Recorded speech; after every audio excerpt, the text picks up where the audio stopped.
The title of this talk today and what we're going to talk about is being the best you. Be the best version of yourself. And growing up, I was always like that result or that reward, that recognition. And I'm here to say that's not what it's all about. That award, that recognition, the nomination, yeah, it's cool and it validates a whole heck of a lot of work, but it's not who I am. It's not what I do. It's not how I do it. So I just wanted to tone set that real quick with everybody in this building. Like the goals, the accolades, the accomplishments, the intro, the Wikipedia page, it doesn't matter. What matters is the type of human being you are, the way you shake other people's hands, the way you lead authentically and vulnerably your teams, your communities. That's what it's all about. I have 3 huge takeaways that I want everybody to talk through, and I know it's after lunch, so I'm going to do a lot of entertaining storytelling, and I'm not going to educate you guys for an hour. But I do want 3 things out of everybody to be able to write down, to take with you. And if I do that today, I feel like that's been a successful day. And it's all about how to be the best version of yourself. But it starts with a little story of myself, a watch, and my dad. So I grew up at Bayport High School, just like Dr. Fred said, Suamico, Wisconsin, right down the street. And anybody that's been up here in November, they know how dicey it gets, the weather, right? It gets pretty cold. You got the snow, you got 40 degrees, it's freezing out. I was one of those kids that always played with my friends down the street, always played football, and I was never home on time. My dad would be like, Alec, we have dinner at 6 p.m. I'm going to buy you this watch. And now this watch, listen, the little small arrow, like all the way down, that's 6. And then the tall one is all the way up. You need to be home at 6 o'clock. For one time in your life, stop playing the game, get home for dinner while it's still hot.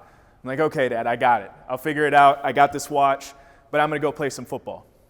I'm down the street, late November. I might be 10 years old at this time, and we're having the time of our lives. We're playing. My best friend's out there. We're going back and forth with the kids from right down the street, and it's getting competitive. It's getting heated. I checked that watch. It's 5:45. We're down 2 scores. I'm like, okay, this is basically the 4th quarter. We need a massive comeback. Let's dial in, buddy. Let's go. Come on, Brady. Let's go. Let's play some ball. I end up hitting him for a touchdown over the shoulder. We're down to 1 score. I get an interception. We pick 6. It's a tie game. I check my watch, and it's 6 o'clock. So now I'm put into a circumstance. I have a decision to make. Do I book it? I'm already late. I'm not going to make it by 6. But do I book it up the hill trying to get home, or do I finish this game? 10-year-old Alec was like, let's play to win. Like it's overtime at this point. We end up scoring that last touchdown. We win.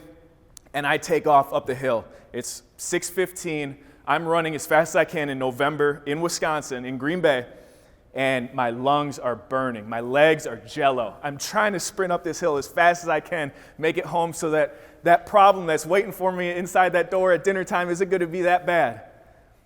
And I turn the corner. As soon as I get up that hill, I'm out of breath. My legs are on fire, and I see my dad at the front door, just waiting for me. He knew it was going to happen. He got me. I walk up to that front door, tail between my legs, and I'm worried about what the heck's about to happen to me. He says, son, do you want to go play catch in the front yard? I was like, what do you mean you want to? Like, yes. Like, I thought I was about to get yelled at. I thought I was going to be late for dinner. What's going on? Like, yeah, I'll play catch. We were just playing catch over there. My dad and I are throwing the ball in the front yard, just losing track of time, having the best time of my life. I'm excited. I think I got away with one. I'm excited. Like, this is the life.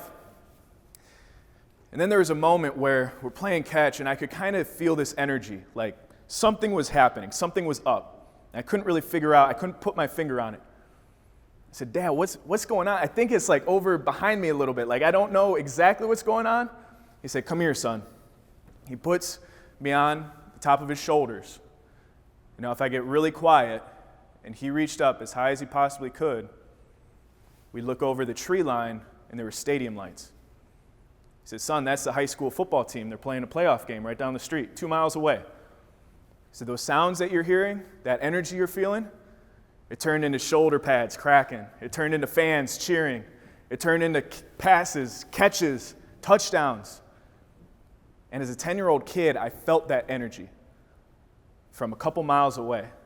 And in that moment, I fell in love with the game of football. That was the moment where I knew I wanted to play football for as long as I possibly could. I loved everything about it. The more I learned, the more I loved it. I wanted to go all in with this thing. I wanted to make it a living. I wanted to change my life with it. I wanted to change other people's lives with it. I want to be in those teams. I want to be in those huddles. In the fourth quarter, I can't feel my elbow. It's 2 degrees outside, and we're going to dig deep. We're going to gut it out, and we're going to do it together. I wanted it. I wanted all of it. I loved the hard stuff. I loved the easy stuff. I loved the wins, the losses, the lessons. It was all a game, and I loved it. So as I'm growing up, I would go all in with this process, and I could always remember that one moment where I fell in love with the game. I go to Bayport High School. I end up playing at that same stadium that my dad taught me how to love the game of football there. I got to watch Packer players at the grocery store at Festival Foods on the weekends. It was all about this game and how much I just wanted to do everything I possibly could to play it as long as possible. I get a last-second scholarship offer to the University of Wisconsin, State Player of the Year. A lot of those accolades start adding up. Start loving the pats on the back, get that scholarship. You're about to change your life, son. You got an opportunity. I end up getting to start as a running back, as a true freshman at the University of Wisconsin. Unheard of. I'm thinking Monte Ball, Melvin Gordon, James White, all those guys, right? Well, that's not exactly how it ended up happening. I put on a little bit of weight here, and they're like, hey, Alec, put your hand in the dirt. Be in front of Jonathan Taylor, who's going to be like the all-world running back, and why don't you block for him? So, all right, coach, I don't care. I love it. I'm all in. I will do whatever it takes to be on the field, to play this game. I love it. I love everything about it. The willingness to change. I trust you, coach. I'm willing to go in and do whatever it takes. I switched to fullback. I'm splitting time as a sophomore. And then my junior year, I get benched for the first time. It's the first time in my life I've ever had real adversity, real hardship when it comes to athletics. And in that moment was the first lesson of being the best version of myself that I truly learned and what I want to share with you all today. As I'm progressing and climbing up this mountain, I can see this vision. Right? I can see myself being the best version of myself. It's in that huddle. It's infectious. I can see it. I can feel it. I can breathe it. I can believe it. But at some point, things got hard. At some point, there's a position battle. At some point, a decision was made that is out of my control, and I am no longer in control. I'm no longer on the field. I'm no longer doing what I love to do. It's not what happens to you in life. It's how you respond to it. And my initial knee-jerk reaction as a 20-year-old kid at this University of Wisconsin, I pointed every single finger I could. Coach doesn't like me. He's just playing the senior. That one rep, I don't really think that's true. TJ Watt, he just kind of ran around the edge. I don't think he really makes that play. Yeah, he probably does. He probably does. But I was pointing fingers. I wasn't willing to be accountable. I wasn't willing to be taking that full ownership of all the wins and all the losses. And as I am diving into this rabbit hole of living from this outside in, this rat race of trying to blame everybody else, I stopped going to class. I stopped answering phone calls. All I could think of was football. I'm going to throw myself into this space and do everything I possibly can for as long as possible until I figure this out. That wasn't the answer. I end up sitting down with an FCA director. I'm a believer in Christ. He saved my life. And in this moment at FCA, he takes me aside. This man's name is Steve. He said, Alec, if you were to be the starting fullback right now, would you be ready? I said, yeah, Steve, I'd be ready. I've been practicing. I've been doing this my whole life. I'm going to make it to the NFL one day. This is the thing. This is the dream. I can do this. He said, okay, that was great. Now he held up a mirror. He said, tell that to yourself. I had to look at myself in the eyes and say that I was ready to be the starter. I made eye contact with myself, and I knew immediately I wasn't ready for it.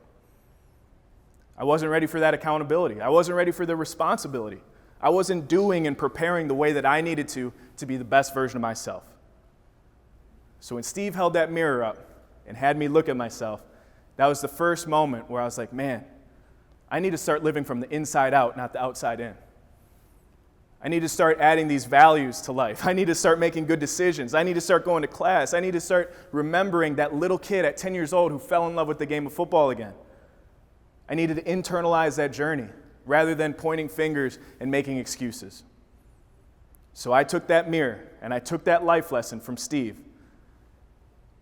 And by the end, before we stood up after that meeting, he told me, I love you.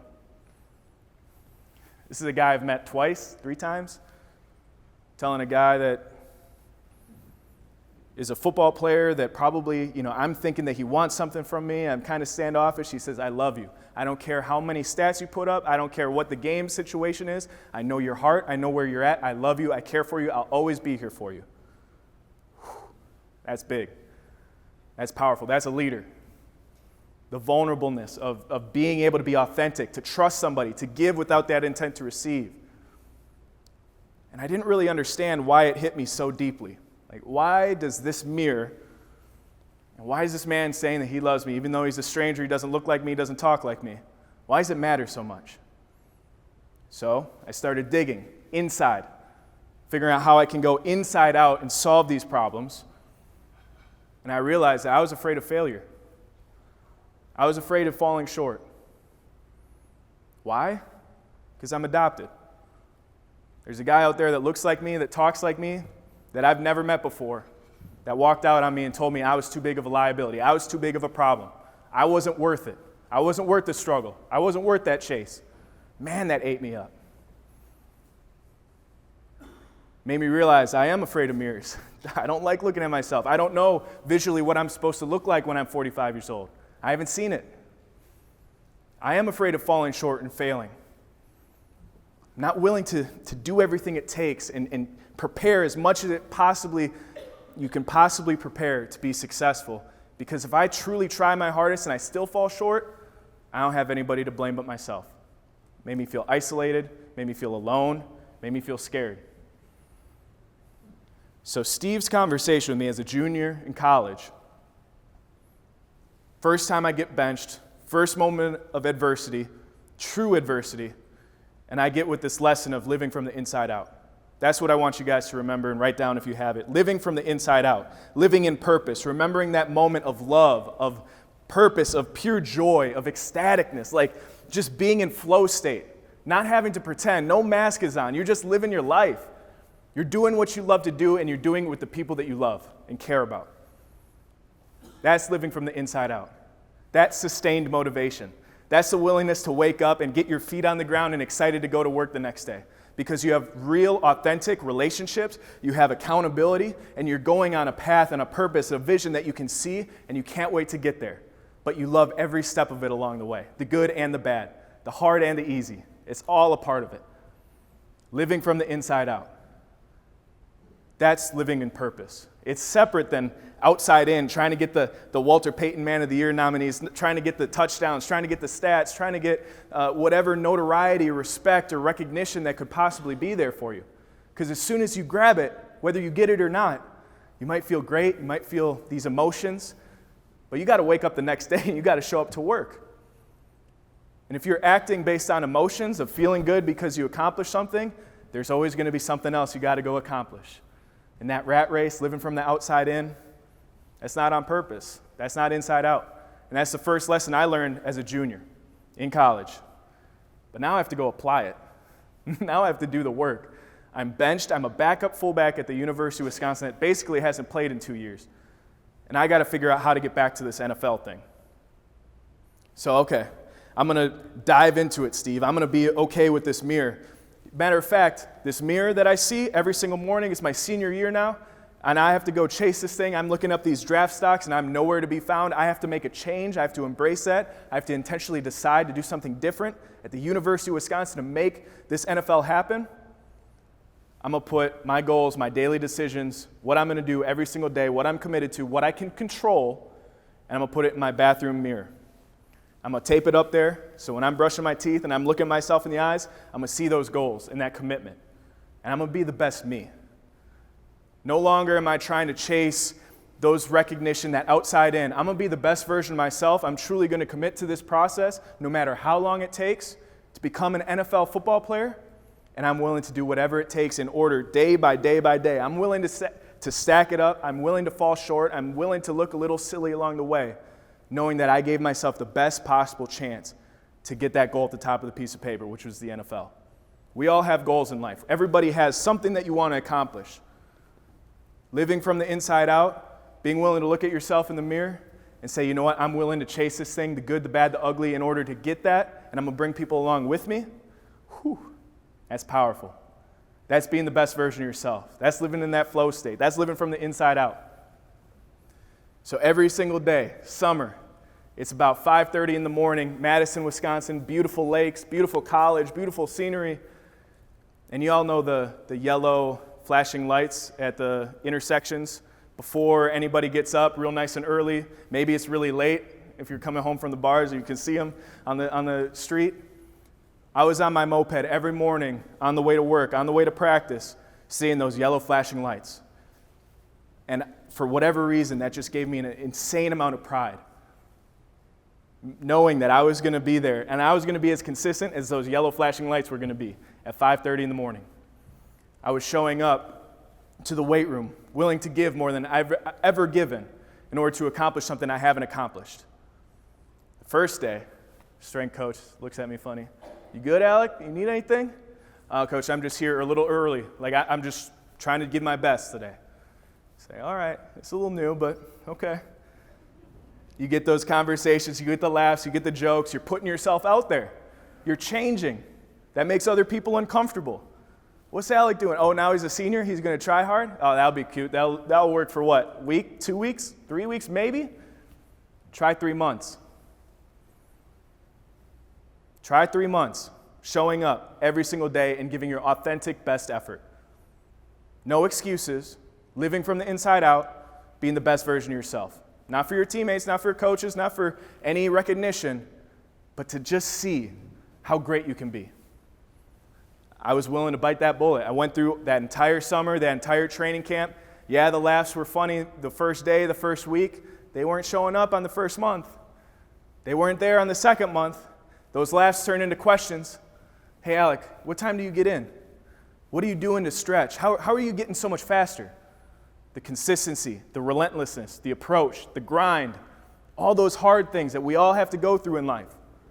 The willingness to do it and be the best version of yourself. So I'm preparing this whole summer, this whole training camp for the first game of the season. We're excited. We're playing Western Kentucky. It's going to be a blowout game. I get a couple catches, a couple end arounds. We're making plays as a team. We win that game. Great, good, thumbs up. After those cupcake games, though, we get a tight night game at Iowa, Kinnick Stadium. You know the wave that everybody does?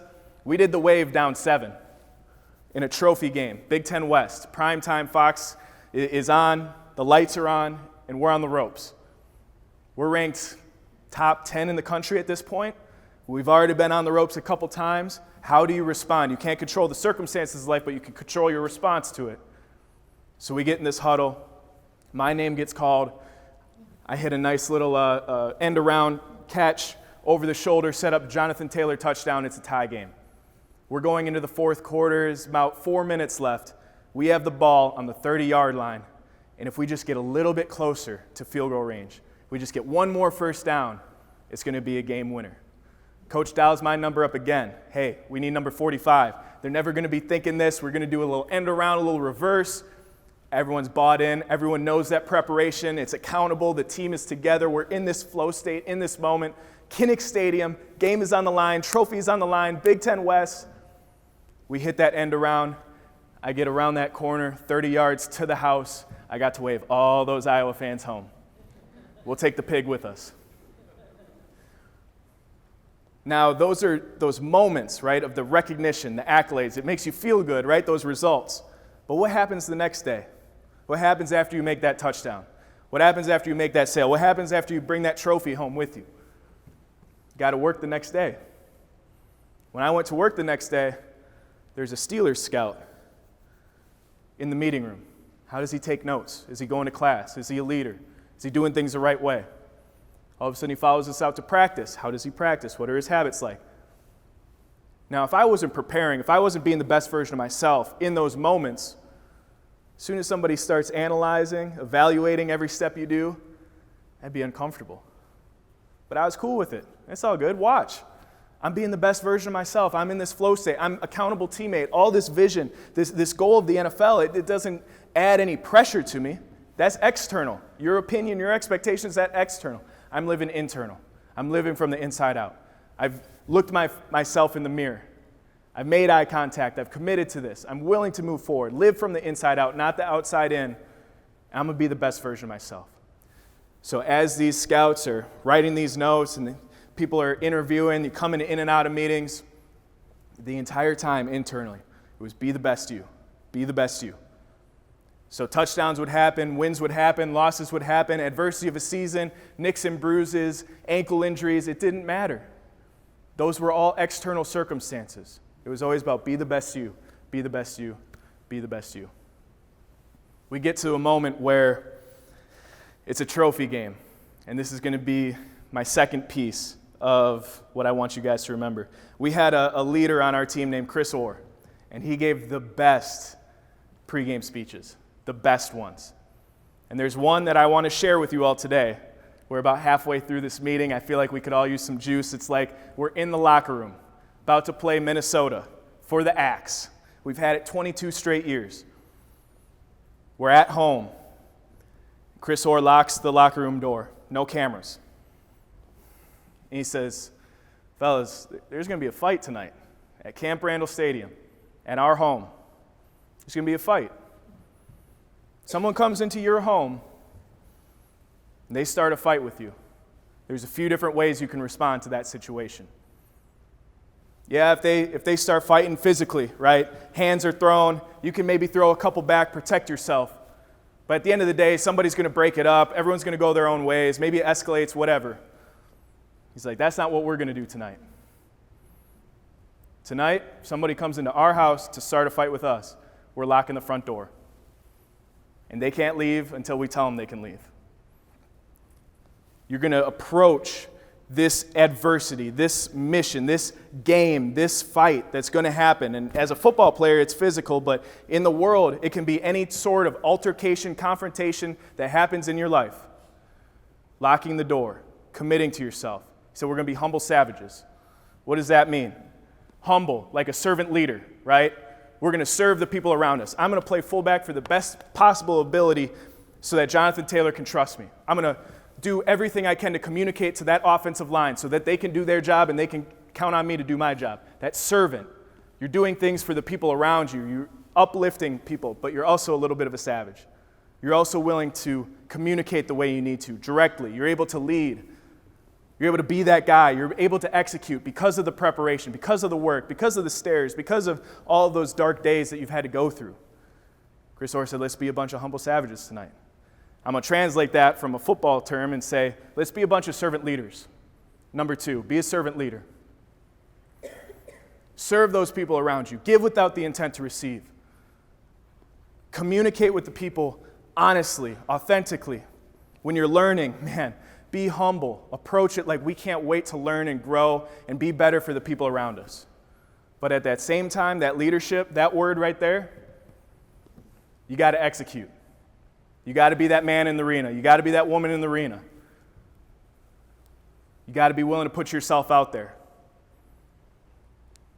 That execution, we went out there, we had a lot of energy, we ended up falling short. We lost.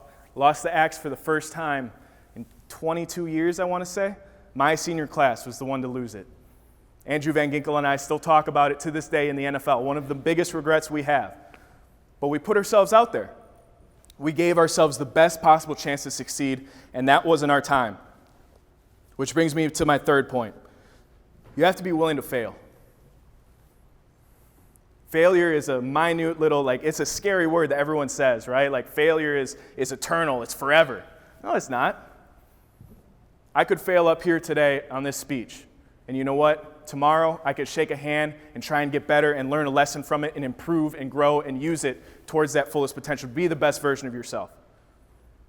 I can fail on a play. I can miss a block. You know what? I get a little reset button. I get to clap my hands, and the people around me trust that I'm going to give my best effort and intention the very next play.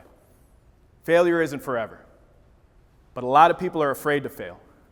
And if you can put a formula together, living from that inside out, being that servant leader, maybe a humble savage if you want to use that term. Failing isn't forever. You're able to put yourself out there, have the courage, have the self-confidence to put yourself out there, but still be self-critical enough to reflect and analyze and make sure we're moving forward. We end that senior season, and man, I'm really excited to go into the NFL draft. I am the only fullback invited to the NFL Combine, only fullback invited to the Senior Bowl. I'm expected to go to the 5th round. Looking at that signing bonus, I went car shopping with my pops, looking at the BMWs and Mercedes right down in Appleton, at a whole Champions Row or whatever they call it. I was all over that. Audis, everything. Couldn't wait. It's the end of April. Really excited to be able to go through this process. The draft is here. And that same house that I had that draft party, the same house that I was on my father's shoulders, learning how to love the game of football in Swamico, Wisconsin, that's where we had half the town over. We're willing to, this whole village of Swamico is there to watch the kid from Green Bay have his dreams come true. So excited. We had a big camera right in the corner of our living room, right over there, had a big little red light on it. And as soon as I got that call, you were going to see me on ESPN. Whole family excited, everyone cheering, jumping around. Man, it was an exciting moment. This is where all the dreams, all this hard work had paid off. This is the moment. This was that dream at the top of the piece of paper that I saw every single day for months on end. It was here. It's a Saturday. We're having people over. Draft coverage starts at 1 o'clock. It's going to go about 4 hours. We're excited. We got the little pot roast going. We got, all the food, the drinks. Everyone's excited. I'm sitting in the corner of this chair, and I am so nervous I cannot move. The phone's here. The remote is there. I'm just locked into this place. Other people are moving around talking. I am locked in on this TV. I cannot wait to get drafted. Like, this is finally here. I'm not going to miss it. So, for you guys that may or may not know, the NFL draft, it starts on day 3. It starts in round 4. So round 4 comes and goes. I don't get any calls, but I wasn't really selected to go there anyways. I was ready for round 5 or later. Middle of round 5 pops up, and I get a phone call. Orchard Park, New York. I'm like, I have no idea where this is, but I am answering it. I'm muting this TV. Like, hello? Like, hey, Alec, this is Brian Daboll from the Buffalo Bills. Just wanted to give you a call, let you know we loved you throughout this entire process. We got a couple picks in the 6th round. I'm doing the best I possibly can to move up and get you. If you get this number again from Orchard Park, it's the Buffalo Bills. We want to pick you soon. We're just working through some logistics. Keep your phone on you. I'm like, all right, coach. I just thought this was a call, but okay. I trust you. I'll see you in a little bit. Hang up the phone, turn back the TV. I'm like, guys, I didn't get picked. I thought I got picked. It was just the Bills, whatever. 6th round comes and goes. No more calls. I'm like, okay. I still got the 7th round. There's a lot of picks. We're still going to approach this thing the right way. I'm sitting on this couch for about 3 hours now. I get a call from Nashville, Tennessee. Tennessee Titans pick up. Hey, Alec, we loved you in the draft, in this whole process. We're on the table for you, but we might be looking at like a preferred free agent situation. Like, we might not have enough picks. I was like, oh, it's okay. Like, the Bills are going to call me in a little bit. Don't worry about it. He's like, all right, sounds good. Hang up the phone. 6th round comes, goes. 7th round comes, goes. I didn't get drafted. For 4 hours, I stared there at the TV watching everybody else live out their dreams. And that kid from Green Bay, Wisconsin, that fell in love with the game right in that yard, watching those lights over the trees, that kid got his heart broken. 32 NFL general managers, head coaches said, you're not good enough. We don't want to invest in you. You failed.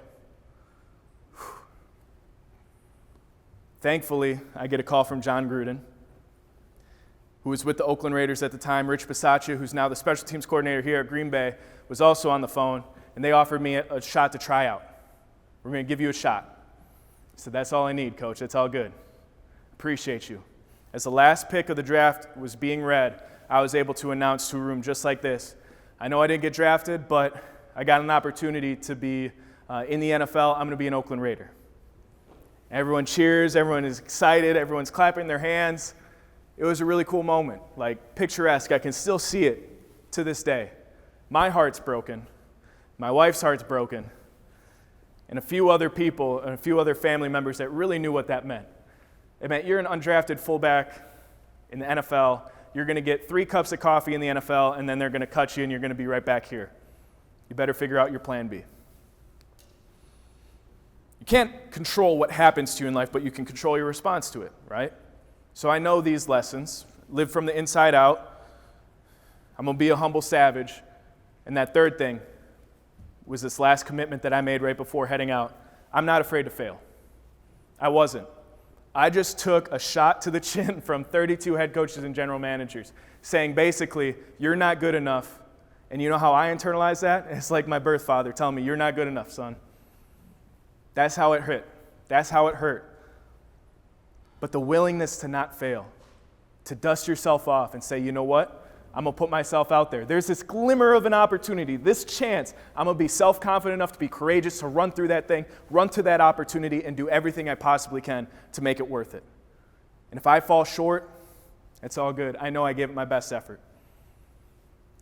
So now I'm in the NFL, right? I get to fly out to Oakland, Alameda, California, a little bit later for rookie mini camp, staying at the glorious Hampton Inn and Suites for the next 4 months. I know a lot of people are living on the road. You know that continental breakfast, the little waffle iron, that I can smell a Hampton Inn and Suites coffee from a mile away. I know exactly what it smells like. It was glorious. Didn't have a car, wasn't able to go down to Appleton to get my little whip because, I didn't get a signing bonus. That's okay. It didn't matter. What I did was I taped a whole new goal sheet right up on my mirror, just like I did my senior year. I had learned lessons along the way. Some things worked, some things didn't. But I wasn't afraid to fail anymore. I was willing to put myself out there. So when I'm benching and I'm putting as much weight on the bar as possible, and a vet comes over to me and says, Alec, my man, why are you trying so hard? You know you're going to get cut in 2 months.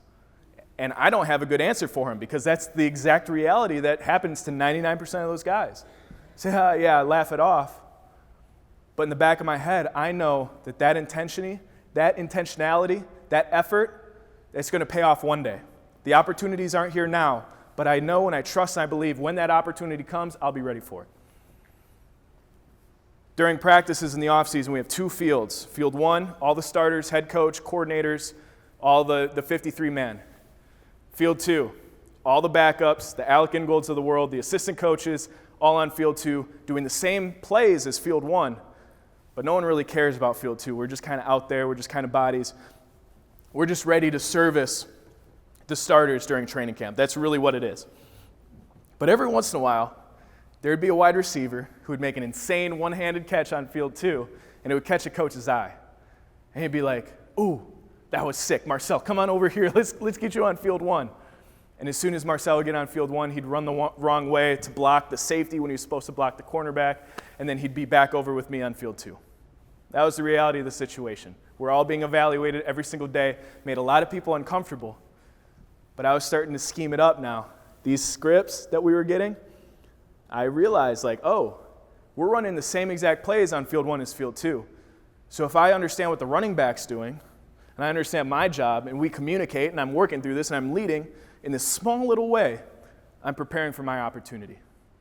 So for 4 months, I'm grinding. We're not making any mistakes, result-oriented, not afraid to fail, living from the inside out, being that humble savage. 4 months, I never get an opportunity to go over to Field 1. That's all right. We head up to training camp in Napa Valley. Hard Knocks is joining. Antonio Brown is floating in from his hot air balloon in Napa Valley. I showed up in all of my Oakland Raider gear, ready for work, Coach. Thank you. I'm really excited to be here. And I get a phone call. Hey, our starting fullback, he just tore his meniscus. He's going to be out for 3 weeks. Are you going to be ready for Field 1 tomorrow? Do I need to get somebody else? That was literally the call to greatness right there. In that moment, I was so excited because I knew all this preparation, all the living from the inside out, all that humble savage, all the sacrificing the fear of failure was for that call right there. I said, Coach, I cannot wait to get on Field 1. I can't wait to show you what I've been up to. You're able to be the best version of yourself in that opportunity. You're ready to make the most of it. If you get that call and you haven't been prepared, you're not living on the inside out, you're not being that humble savage, you're afraid to fail, you might be getting in that playbook a little bit extra. You might be a little nervous for who you're about to block the very next day. Because that very next day I had Vontaze Burfict, 265 pounds, that has been kicked out of the league for hitting people too hard, was the defensive captain for our Raiders at the time. And that's the guy I get to go up and block every single day. How am I going to lead? How am I going to respond to this situation? I'm going to hit him as hard as I can. I'm going to set the tone. He said, okay, Rook. That was cute. We'll see how you're feeling a couple weeks from now. I'm like, man, I feel great, man. It's like, what are you talking about? It's my first day on field one. I'm excited. I forgot that the rookies had to carry all the helmets. We had to lift before practices while all the vets got to wait after, so we didn't get as much sleep. Couldn't use the cold tubs, couldn't use the facilities, and I was sharing a locker with somebody that was getting cut every other day. That constant reminder that this is not for long. The NFL stands for not for long. 2 weeks go by. The fullback, the undrafted fullback, leads the team in catches for the first preseason game. It's kind of like that moment at Iowa where we iced the game, feeling great about yourself. Well, what happens the next day? You get to go block Vontez Burfict, who didn't have to play because he's a starter and he's going to make the team. How are you going to respond, Rook? Constantly we're faced with these decisions. I decided I'm going to let this man get everything I possibly have. Authentically, vulnerably, I'm not afraid to fail. I'm going to put myself out there, and I blocked the crap out of him. And the funny thing was, he didn't really talk very much the second time because he knew that I knew that I could block him. And if we both knew that, there was probably a general manager or a head coach that probably knows that too.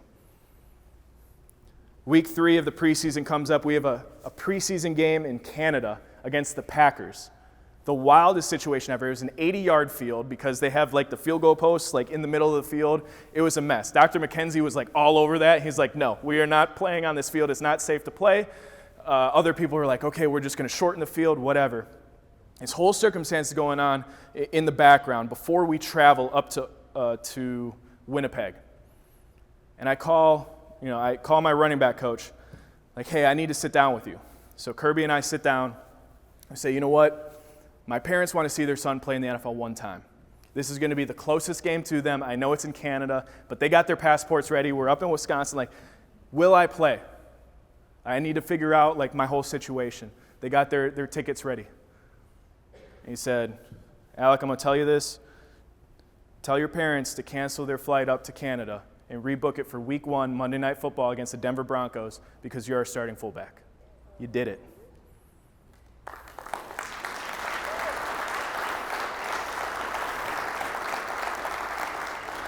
I got to walk out of that meeting. We're in Oakland, Alameda, California. I'm walking back to the Hampton Inn and Suites to get myself a nice cup of coffee. I was able to call my wife. I was able to call my parents and say, I did it. I did it. It didn't look like it was supposed to look. The opportunity there looked crazy, but I learned the lessons I needed to learn to execute in the moment I needed to execute, to lead in the way I needed to lead, to live the way I needed to live, from the inside out, like a humble savage. And I'm not afraid to fail anymore. And now I could come to you today and be like, man, I made it to the NFL. This is all great. Yeah, 3 years later, I tear an ACL after being named the team captain, Walter Payton Man of the Year nominee for a different team at the top of the pinnacle. And in a matter of seconds, my head coach gets fired, general manager's on the hot seat, I can't walk, and all this uncertainty is around me. And it's like, how do you respond to this situation? You're at the mountaintop. You're the number 1 fullback in the world. You're doing everything great. You're the leader. You're the team captain. And life hands you another opportunity to say, did you really learn those lessons of living from the inside out, of being that servant leader, of not being afraid to fail? So after all of that, I decided to write a book on my rehab journey to commit to myself and give the people that I care about and the people that want to learn the opportunity to see a kid from Green Bay, Wisconsin that learned all of these lessons growing up, from Bayport to Wisconsin to getting married to playing for the Raiders to having all of that stripped away and deciding I'll be a better man, a better fullback, a better leader after this injury than before, and here's how I'm going to do it. And I wrote it while I was on the rehab table, coming back, not knowing what that opportunity was. Finished writing it before I ever had anything to do with the Miami Dolphins. And it's out there for everybody to learn and grow so that you guys can become the best version of yourselves. Learn the life lessons that I've learned and apply it to you, to your kids, to other athletes, to become the best version of yourself in your own way, to overcome that fear and create your own formula.